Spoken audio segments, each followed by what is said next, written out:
हाँ मेरे भोजन का भोग लगाइए।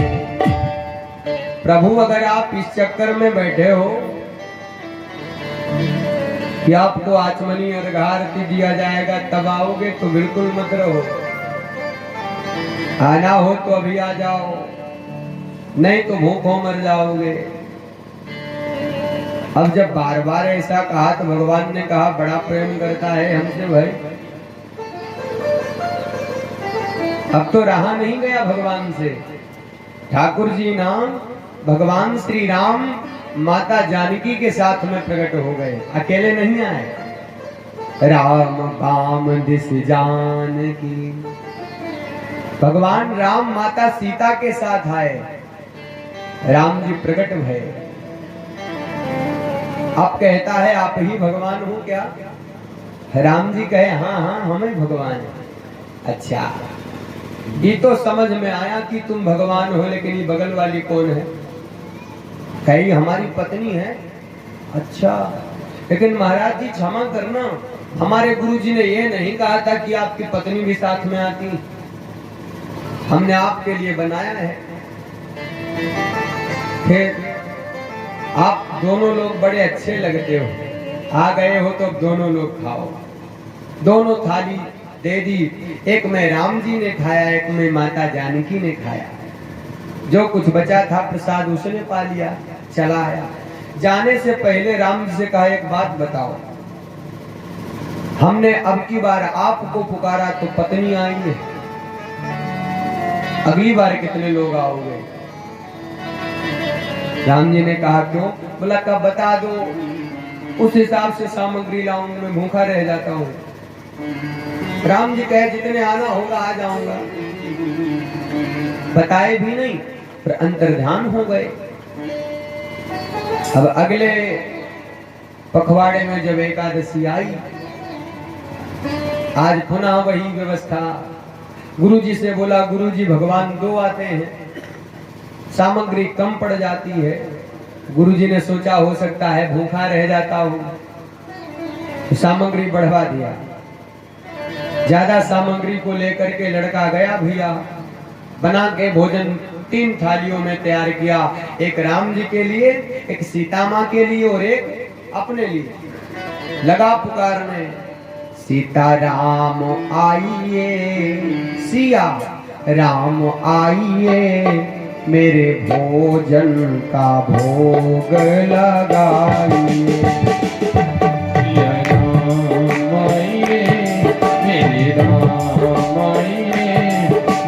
भोजन का भोग लगाइए। हाँ मेरे भोजन का भोग लगाइए, मेरे भोजन का भोग लगाइए। सीता राम आइए, प्रभु राम आइए, मेरे भोजन का भोग लगाइए। मेरे भोजन का भोग लगाइए। अब की बार माता सीता को और राम जी को पुकारा।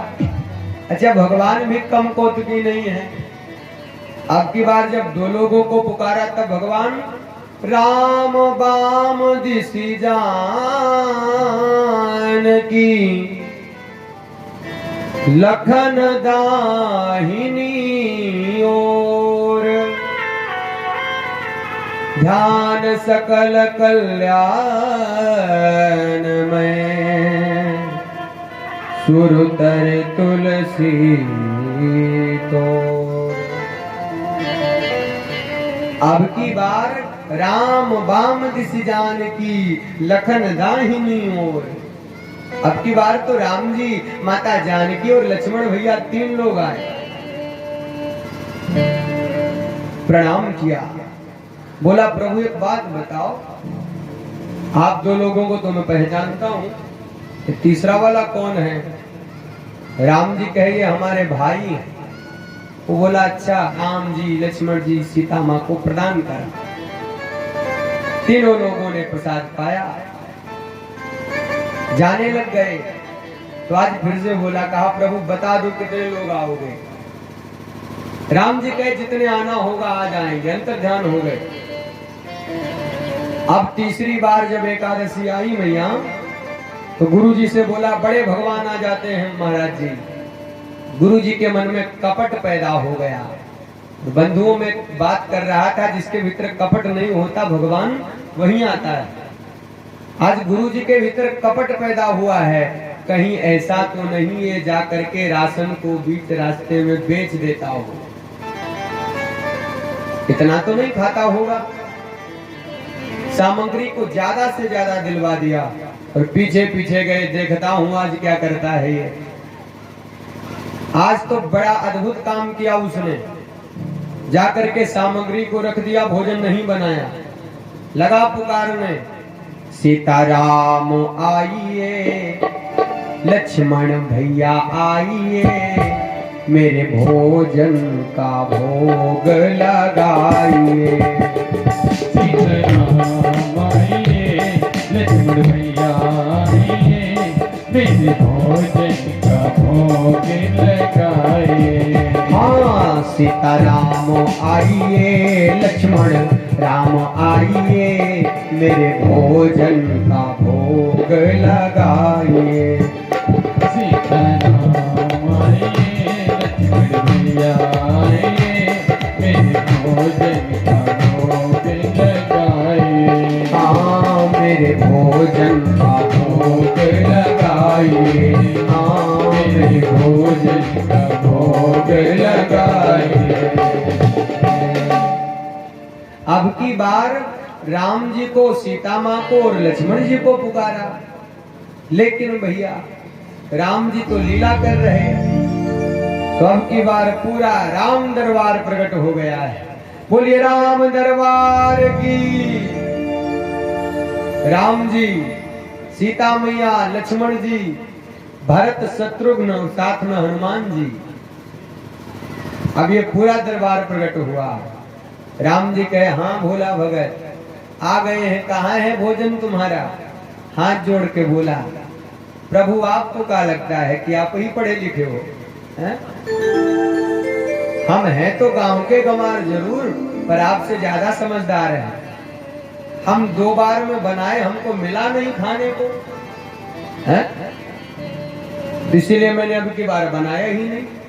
आप होशियारी दिखाते थे, ये रखा है राशन, हाँ, बनाओ खाओ।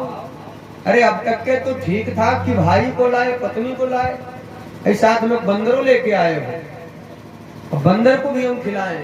हनुमान जी आए हैं साथ में। अब खुद बनाओ खुद खाओ, मैं तो बैठा हूं यहाँ, बचेगा तो हमको दे देना, नहीं तो कोई बात नहीं।